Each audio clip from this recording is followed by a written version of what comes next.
राज्य बाहर थिबा महिला भी एवं सुभद्रा योजना लाभ आज सुभद्रा योजना उपरे खबर उपरे नजर पकेम आज सुभद्रा योजना उपरे खबर उपरे नजर पकेम आज सुभद्रा योजना उपरे खबर उपरे नजर पकेम आज सुभद्रा योजना उपरे खबर उपरे नजर पकेम आज प्रभाती परिड़ा कहते राज्य बाहर थिबा महिला भी एवं सुभद्रा योजनार लाभ पाई पारिबे।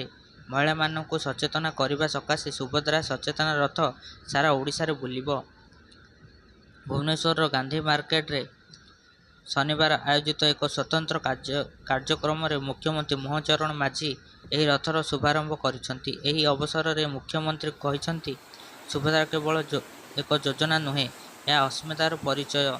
सुभद्रा योजना महिला आशंका पूरण करिबारे सहायता हेबो। सचेतना रथ राज्यर प्रत्येक अंचल को जीव।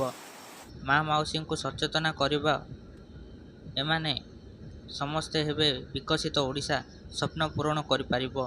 एही रथ प्रथमे भुवनेश्वर बुलिबो, पर सबु जिल्ला रे एहा गड़िबो बोली मुख्यमंत्री कहिसंती। उपमुख्यमंत्री प्रभाती परिड़ा कहिसंती शीघ्र सुभद्रा योजना लाभ समस्तों पाखरे पहुँचबो, एथिपाई धैर्य रखिबा दरकार। एही योजना कौनसी समय सीमा नाही।